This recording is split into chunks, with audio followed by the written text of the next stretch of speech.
Hi folks, welcome back to Stacey Can. Today I am making beet chips by dehydrating them. While I go over all of this information, hit like and subscribe below, and you can follow along with the recipe too. That's down there in the show notes as well. Beets are a winter vegetable. I like beet chips. I like a lot of the root vegetable chips. I like cassava root chips and oh gosh, what is it? Yams and sweet potatoes and a variety of, I just enjoy all of them. So I've got a variety of beets. I've got some red beets and some golden beets. They're kind of an orange in color. And so I just got a bunch and I have a 9 tray dehydrator here.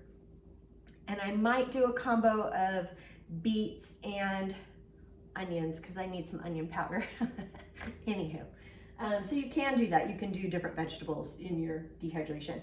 So the tools that you need, you're going to need a knife because we gotta cut up some of this stuff here. You do need a mandolin or a food processor. I'm using my food processor. I've got a good blade on there that'll give really even slices because I'm doing mine in slices. And the recipe is through the National Center of Home Food Preservation. They say to make them in like they call them matchsticks, I believe, or just, you know, kind of long, whatever. I'm doing them in a chip format. And then I do have 2 separate stock pots because the red beets have a tendency to turn everything that's with them bright red as well. It kind of looks like a murder in your kitchen.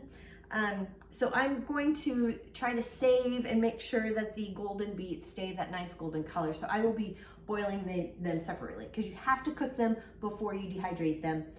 You got to kind of cook out some of the starches a little bit. They just need to be soft so you can slice them up, and it takes out some of the starchiness, and then you get a nice good crisp chip with that. And so I've got 2 pots of water, and then I do have, we're gonna have 2 pans of ice water too, because once they're done boiling, we're gonna do an ice bath so we can peel them before we slice them up. And then I have my food dehydrator here. So it's pretty simple. That's pretty much it. So let's go ahead and get started. First thing we're gonna do is I'm going to cut up the beets a little bit, just prep them for boiling. The best thing to do is you see this long root here, you definitely wanna leave this attached. You can cut it if you want, if you have to try to fit it in your pot, but if you do, it's gonna make the water bleed a lot more. So you do wanna leave this on while you're boiling and it won't bleed as much. And then you wanna leave about 1 inch of the leafy part, the green leafy part, attached as well for the same reason. If you cut it off right here, it's going to bleed a lot too. And then I am actually going to be using the beets leaves as a saute tonight. I like it. I like eating those, so you can do that with that. And then you just go ahead and stick it in a pot. Now some people want to scrub those, and they might tell you to scrub. See, like this one, this end is missing, so it's probably going to bleed a lot in the pot, but that's okay. But some people will tell you to scrub them and such. I don't because I'm, you know, I kind of rinsed them already, but they're going to be boiling, so that's just fine for me, and I'm lazy. And I'm doing the same thing with the golden beets here, just cutting, leaving 1 inch of the green stems on, and I'm also leaving the root on, the ones that have a root. These 2 don't, and there's a couple in there that broke off as well. So, but I am also saving the green leaves because I will saute these up tonight with some other vegetables and just keep going. I've got the beets in the pot, and I've got water covering them as much as I can. I don't want it to overflow, so we're going to keep an eye on this. And the same thing over here, and I'm gonna kick the heat up to high.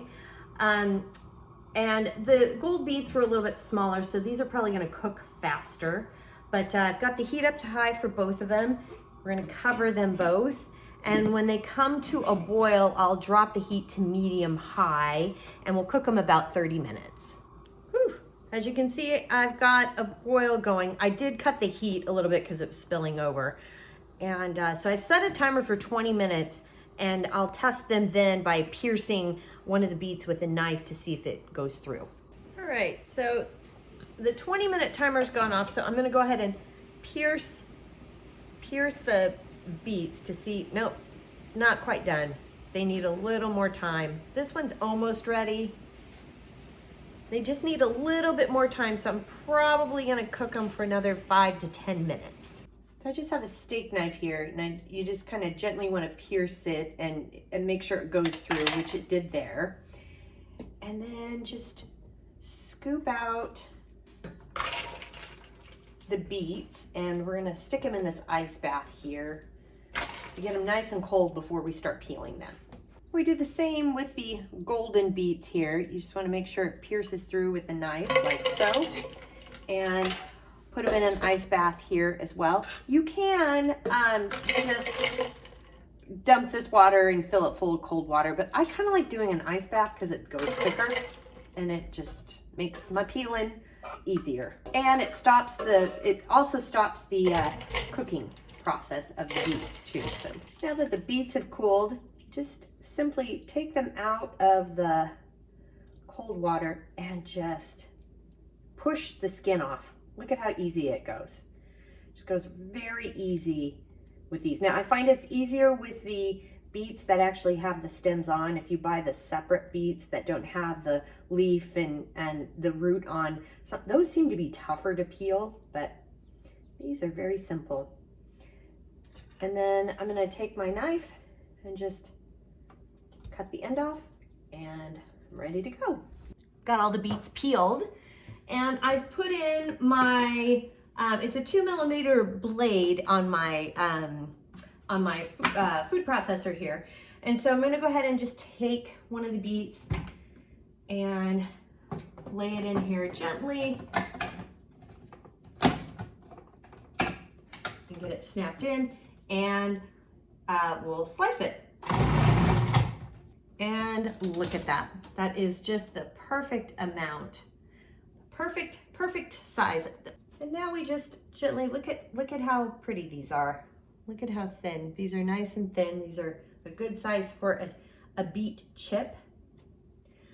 You can make these thicker if you want, and then you can rehydrate them, and you can put them in chunks if you want to then rehydrate to put into a dish, but it's really up to you.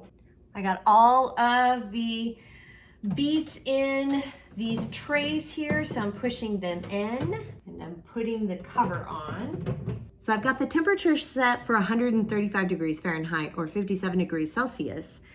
And it said those big shoestring chunks take about 10 to 12 hours to dehydrate according to the National Center for Home Food Preservation. I'm actually gonna set the timer for about 8 hours, but then check it after 4 and see how we're doing. The beet chips are done, and they're very tasty. They're very dark. In fact, they almost look black, but they're very tasty, and they've got a nice, good crisp to them. You wanna make sure they're very crispy when you dry them. So this got a little more snap to it. I kind of heated them up a little bit, so they're still a little warm, so they don't have quite that crispiness, but they taste very, very good. Very beet forward. So if you like beets, you're gonna love these. They would be great if you lightly sprinkled some sea salt or whatever salt flavoring you wanted, and maybe tossed them with a little bit of olive oil or your favorite oil to adhere the salt to it. But I would gently do that. If you have a spray and a way to spray, that might be a good way to do it too, because if you shake them up, they're gonna break because they're chips. So this is a great snack. And here, look at the golden ones. Aren't they pretty? Look at how pretty those are. Anyway, and very, very good as well. These are very, very good. So they're just, and this took about 6 hours. I think I kind of pushed it because I had some in here that were a little bit thicker. So I pushed it to 8 hours. But I think because these were so thin, it was 6 hours seemed to be pretty fine. Just plenty enough time, so keep that in mind.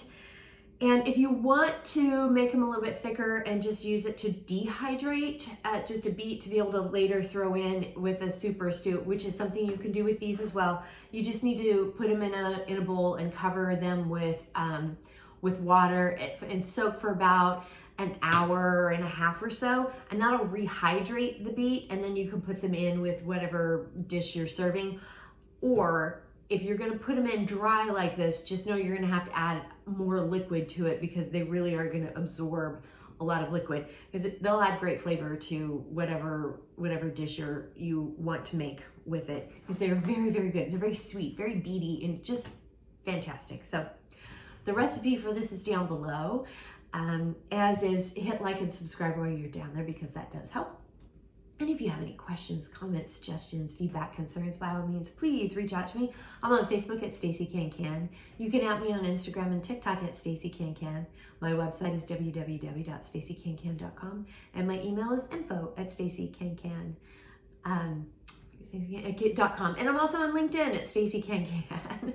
Forgot where I was at the moment. But that's how we do it. And thank you so much for joining me today and this week. And until next time, happy canning.